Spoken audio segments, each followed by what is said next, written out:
أنفسنا ومن سيئات أعمالنا من يهده الله فلا مضل له ومن يضلل فلا هادي له وأشهد أن لا إله إلا الله وحده لا شريك له وأشهد أن محمدًا عبده ورسوله أرسله بالحق بشيرا ونذيرا وداعيا إلى الله بإذنه سراجا وقمرا منيرا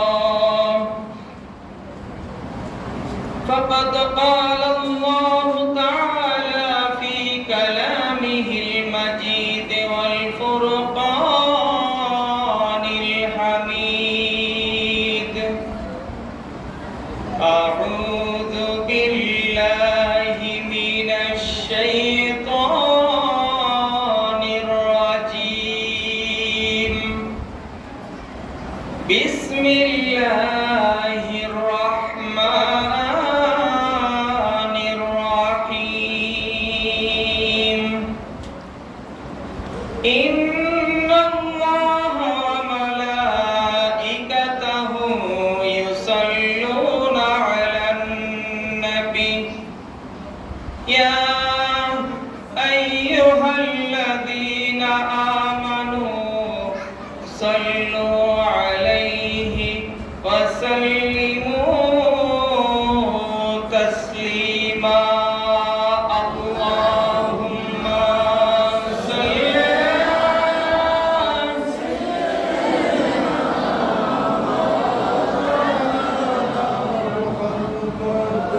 وعلى آل سيدنا شفيعنا محمد আমরা সবাই গুনাহগার গো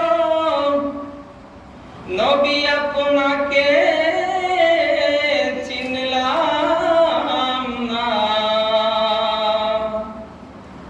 সে কারণে রোজ হাসরে আমাদেরকে ভুইলেন না আল্লাহুম্মা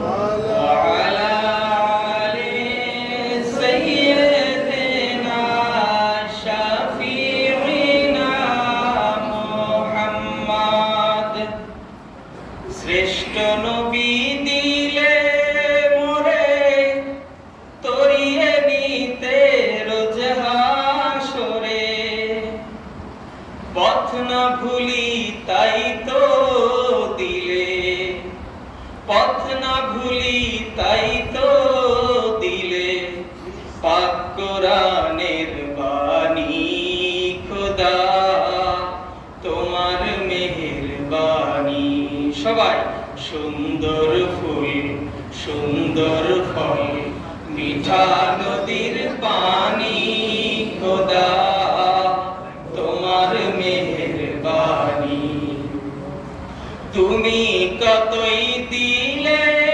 রতন ভাই বেরাদার পুত্র স্বজন তুমি কতই দিলে রতন ভাই বেরাদার পুত্র স্বজন ক্ষুধা পেলে অন্ন যোগাও ক্ষুধা পেলে অন্ন যোগাও মানি চাই না মানি খোদা তোমার মেহেরবানি সবাই সুন্দর ফুল সুন্দর ফল মিঠা নদীর পানি খোদা তোমার মেহেরবানি মুআজ্জাজ মুহতারাম কাবুল ইহতারাম, উলামায়ে কেরাম, বুজুর্গানে এজাম, খোদালায়ে এজাম, দিন দরদি, ইসলাম প্রেমিক, নবী প্রেমিক আমার মুসলমান ভাই ও বন্ধুগণ,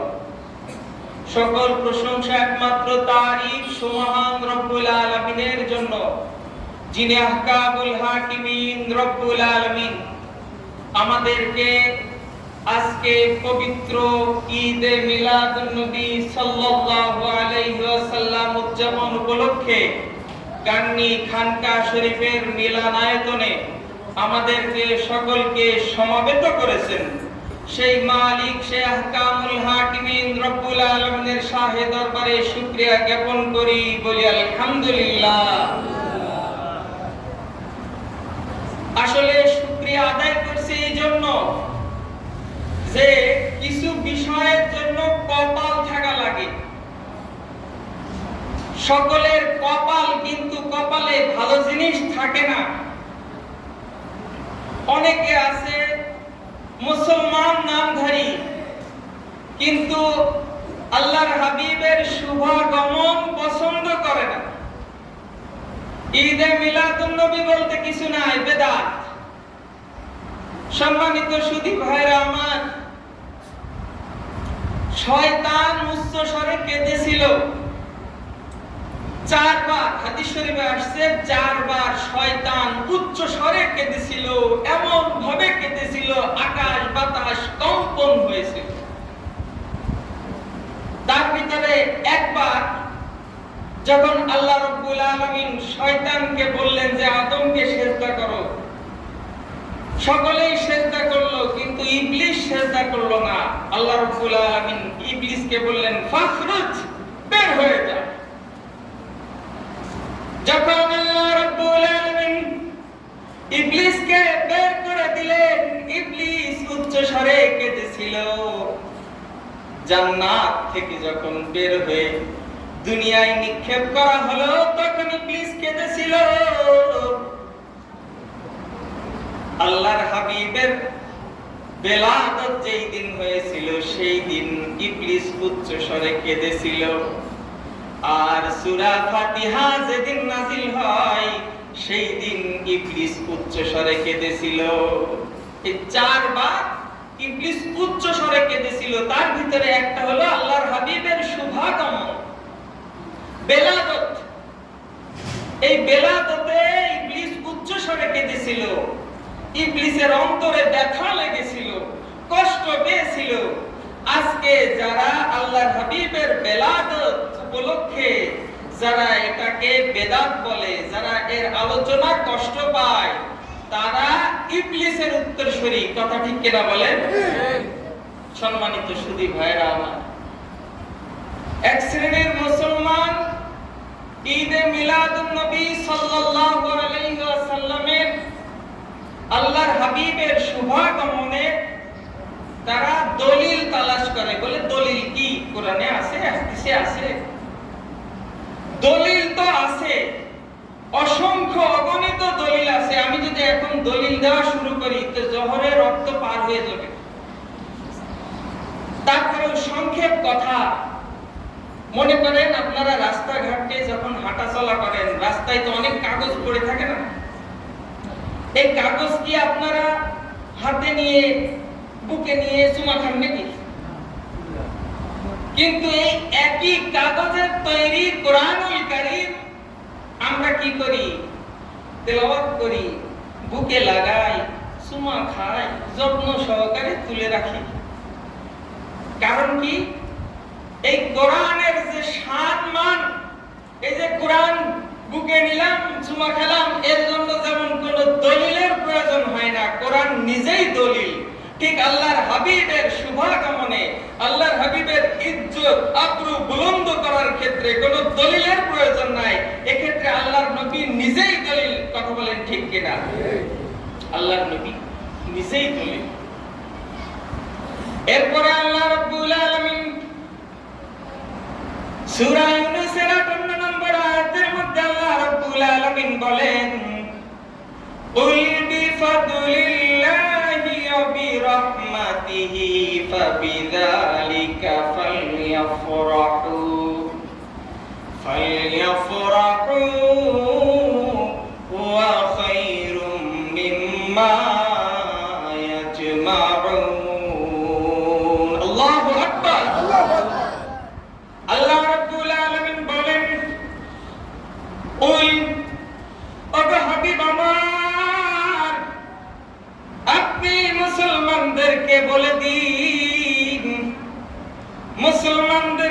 জানায় দিন, মুসলমানদেরকে ঘোষণা দিন, বিফাদলিল্লাহি ওয়া বিরহমাতিহি, আল্লাহর ফজল এবং রহম পাওয়ার কারণে, আল্লাহর ফজল এবং রহমত পাওয়ার কারণে ফালিয়াফরাহু, তারা যেন নির্মল খুশি এবং আনন্দ উৎসব করে, ওয়া খায়রুম মিম্মা ইয়াজমাউন, এটা হলো তাদের অর্জিত ধন সম্পদের চাইতেও উত্তম। সকলে বলি সুবহানাল্লাহ। কি পাওয়ার কারণে? রহমত এবং ফজল পাওয়ার কারণে তারা যেন আনন্দ করে। রহমত এবং ফজল জিনিসটা কি? কোরআনের তাফসীর, সর্ব উৎকৃষ্ট তাফসীর হলো কোরআন দিয়ে কোরআনের তাফসীর করা। পৃথিবীর মধ্যে অসংখ্য অগণিত তাফসীর রয়েছে, তার মধ্যে সর্ব উৎকৃষ্ট তাফসীর হলো কোরআন দিয়ে কোরআনের তাফসীর করা। এখানে রহমত বলতে অনেক বিষয়, আল্লাহর রহমত আর ফজল আর করম। এই যে আমরা বসে আছি, আমরা শ্বাস প্রশ্বাস গ্রহণ করতেছি, এই যে অক্সিজেন নিতেছি। একটু করোনার সময় দেখা গেল এক সিলিন্ডার অক্সিজেন নিয়ে কাড়াকাড়ি টানাটানি, হাজার হাজার টাকা দাম। সেই অক্সিজেন গ্রহণ করছি কোনো বিল ছাড়া, কোনো টাকা ছাড়া। এটা আল্লাহর রহমত না বলেন? এই যে বসে আছি, আমি কথা বলতেছি, আপনারা শ্রবণ করতেছেন। এই যে মুখের জবান, এই যে শ্রবণ শক্তি, এই ঘ্রাণ শক্তি, এই দৃষ্টি শক্তি, এই চিন্তা শক্তি, এটা আল্লাহ পাকের রহম। অসংখ্য অগণিত লক্ষ লক্ষ কোটি কোটি রহমতের মধ্যে সর্বোৎকৃষ্ট রহমত হলো আপনার আমার নবী, সরকার দো আলম নবী মুহাম্মদুর রাসূলুল্লাহ সাল্লাল্লাহু আলাইহি ওয়াসাল্লাম কে আল্লাহ রাব্বুল আলামিন আমাদেরকে উপহার দিয়েছেন। এটা হলো আল্লাহ পাকের সবচেয়ে বড় রহমত। আল্লাহ রাব্বুল আলামিন বলেন, ওমা আরসালনাকা ইল্লা রাহমাতাল লিল আলামিন, আমি সমগ্র সৃষ্টি জগতের জন্য, সমস্ত আলমের জন্য আমি আমার হাবিবকে, আমার বন্ধুকে রহমত স্বরূপ প্রেরণ করেছি। সকলে বলি সুবহানাল্লাহ। তাহলে কোরআনে সূরা ইউনূসের ৫৮ নম্বর আয়াতে বলছে, রহমত এবং ফজল পাওয়ার কারণে তোমরা নির্মল খুশি এবং আনন্দ উৎসব করো। এই ফালিয়াফরাহু, এটাই হলো ঈদ। ঈদের দলিল খুঁজে পায় না, আনন্দের দলিল খুঁজে পায় না। সম্মানিত সুধী ভাইরা আমার, তাফসীরে ইবনে আব্বাস, তাফসীরে ইবনে আব্বাস হলো, ইবনে আব্বাস আল্লাহ রাসূলের আপন চাচাতো ভাই, রাইসুল মুফাসসিরিন। পৃথিবীতে যতগুলো মুফাসসির রয়েছে, সমস্ত মুফাসসিরগণের মাথার তাজ হযরত আব্দুল্লাহ ইবনে আব্বাস রাদিয়াল্লাহু তাআলা আনহু। উনি তাফসীর ইবনে আব্বাসের মধ্যে লিখেছেন যে রহমত হলো আল্লাহর হাবিব আর ফজল হলো কোরআনুল কারীম। সকলে বলি সুবহানাল্লাহ। এই দুইটা পাওয়ার কারণে তোমরা কি করো? নির্মল খুশি এবং আনন্দ উৎসব করো। আজকে আমাদের খুশির দিন, আনন্দের দিন। কিন্তু ইবলিসের উত্তরসূরি যারা, যারা ওহাবিয়াত মতবাদ যারা প্রচার করে, তাদের জন্য আজকে কষ্টের দিন। তাদের অন্তরে আজকে আঘাত লাগছে। ইবলিস যেভাবে কেঁদেছিল, তারাও আজকে বেদাতের ফতোয়া নিয়ে রাস্তায় নেমেছে। সম্মানিত সুধী ভাইরা আমার, মুজমাউল কবির লিতিবরানি জিলদাওয়ালের ২৭ নম্বর হাদিসের মধ্যে আম্মা জান আয়েশা সিদ্দিকা তাহেরা হুমায়রা হতে বর্ণিত, ওয়ান আয়েশা রাদিয়াল্লাহু তাআলা আনহা বলেন, তাযাকারা রাসূলুল্লাহ সাল্লাল্লাহু আলাইহি ওয়াসাল্লাম ওয়া আবু বকর as-সিদ্দিক রাদিয়াল্লাহু তাআলা আনহু মিলাদাহুমা ইনদি। ইবনে সাউজি রাহমাতুল্লাহ আলাইহি, যা আহলে হাদিস, যারা হাদিসের জাল জয়ীফ প্রমাণ করার জন্য যার তাহকিক গ্রহণ করেন, ইবনে সাউজি রাহমাতুল্লাহ আলাইহি এই হাদিসের তাহকিক করেছেন মুজমাউল কাবীর লিতিবরানি জিলদ আওয়ালের 27 নম্বরের হাদিস। এই হাদিস সম্পর্কে ইবনে জাওজি রাহমাতুল্লাহ আলাইহি বলেন যে হাযা হাদিসুন সহিহুন লিযাতিহি, এই জাতের সকল হাদিস সহিহ। সকল বলি সুবহানাল্লাহ। আম্মা জান আয়েশা বলেন যে আমার পিতা আবু বকর এবং আল্লাহর রাসূল আমার ঘরে বসে নিজেই নিজেদের মিলাদ পাঠ করেছেন। সকলে বলি সুবহানাল্লাহ।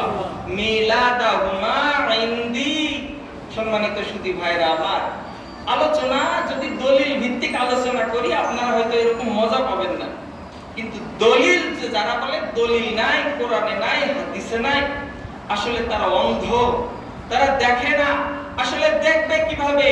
তাদের চোখে আছে ওয়াহাবি চশমা, আব্দুল ওয়াহাব নজদির চশমা চোখে লাগিয়ে দলিল খুঁজে, মহব্বতের দলিল খুঁজে পাওয়া যায় না। অন্তত পক্ষে মহব্বত জিনিসটা এটা অন্তরের জিনিস, আমল আলাদা জিনিস, শরীয়ত আলাদা জিনিস, আর মহব্বত এটা হলো ভালোবাসার জিনিস। যার যার অন্তর যেমন তার অন্তরের মহব্বত তেমন। সংক্ষেপে একটা ঘটনা বলে আমি শেষ করব। এই যে আমি যে বললাম আল্লাহর হাবিবের বেলাদত, শুভাগমন, কিন্তু আল্লাহর নবীজির জন্ম কিন্তু আমি বলি নাই, এই দিন জন্মদিন এটা কিন্তু আমি বলি নাই। কারণ কি? আল্লাহর হাবিবের জন্ম তো 570 ঈসাই সনে 12 রবিউল আউয়াল সোমবারে। এটা আল্লাহর রাসূলের জন্ম নয়, এটা আল্লাহর রাসূলের শুভাগমন। আমাদের জন্ম, আমাদের আগমন, কিন্তু আল্লাহর হাবিবের শুভাগমন। আল্লাহর হাবিবের আগমন কখন?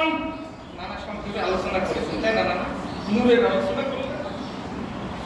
একদিন হযরত জিবরাইল আলাইহিস সালাম আল্লাহর হাবিবের সঙ্গে কথোপকথন হচ্ছে। এমন সময় আল্লাহর হাবিব জিজ্ঞেস করলেন, ও ভাই জিবরাইল, তোমার বয়স কত? জিবরাইল বলে, ইয়া রাসূলুল্লাহ, ইয়া হাবিবাল্লাহ, আমার বয়স কত এটা আমার জানা নাই, আমার বয়স আমার গণনা নাই, আমার বয়স আমার হিসাব নাই। তবে আল্লাহর হাবিব ওই সপ্ত আসমানের উপরে একটা তারকা আমি দেখতে পাইতাম, যেই তারকাটা প্রজ্বলিত অবস্থায়, জ্বলন্ত অবস্থায় 70,000 বছর জ্বলন্ত অবস্থায় থাকতো। আবার ওই তারকাটা অস্তমিত হয়ে যাইত। তারকাটা অস্তমিত হয়ে 70,000 বছর অস্তমিত হয়ে থাকতো। 70,000 বছর পরে আবার উদিত হতো, আবার 70,000 বছর প্রজ্বলিত অবস্থায় থাকতো, জ্বলরত অবস্থায় থাকতো, আবার ডুবে যাইতো, আবার এইভাবে 70,000 বছর থাকতো। ওগো আল্লাহর হাবিব, ওই তারকাটা আমি 72,000 বার দেখেছি। এটা হলো আমার বয়সের একটা ধারণা, একটা হিসাব। তখন আল্লাহর হাবিব মুস্কি মুস্কি হাসা শুরু করলেন। তখন হযরত জিবরাইল বললেন, ইয়া রাসূলুল্লাহ, আমার এই বক্তব্যের সঙ্গে হাসির কি সম্পর্ক? আপনি হাসতেন কেন ইয়া রাসূলুল্লাহ? আল্লাহর রাসূল বললেন, ইয়া আখি জিবরাইল, ও ভাই জিবরাইল, যে তারকাটা তুমি দেখেছো, ওই তারকাটা আর কেউ নয়, আর কেউ নয়, আমি নিজে আল্লাহর হাবিব মুহাম্মদুর রাসূলুল্লাহ সাল্লাল্লাহু আলাইহি ওয়াসাল্লাম। চিৎকার করে বলা যাবে কি আল্লাহু আকবার। আল্লাহর হাবিব বললেন, ওই তারকাটা আমি নিজে। ইয়াসিন সূরার যে শানে নজুল, এই শানে নজুল থেকে এই যে নানা যে বক্তব্য দিলেন যে আল্লাহ রাব্বুল আলামিন আল্লাহর হাবিবের নূর পয়দা করে যে জিকির করলেন, এই যে জিকির, এই সূরা ইয়াসিনের তাফসীরের মধ্যে আছে যে আল্লাহর হাবিব সকল সৃষ্টির পূর্বে তার হাবিবকে সৃষ্টি করেছেন। সকল বলি সুবহানাল্লাহ। এইজন্য এই 570 ঈসাই সন 12 রবিউল আউয়াল আল্লাহর হাবিবের জন্ম নয়, আল্লাহ রাসূলের জন্ম আরো অনেক অনেক অনেক পূর্বে, সমস্ত সৃষ্টির পূর্বে আল্লাহর হাবিবের জন্ম। কিন্তু এই 12 রবিউল আউয়াল আল্লাহর হাবিবের শুভাগমন, এই শুভাগমনের তাৎপর্য, এর মহত্ব, এর প্রেম, এর ভালোবাসা আল্লাহ রাব্বুল আলামিন আমাদের সকলের অন্তরে ঢেলে দিন। সকল বলে আল্লাহুম্মা আমিন ওয়া আখিরি দাওয়ানা আনিল হামদুলিল্লাহি রাব্বিল আলামিন।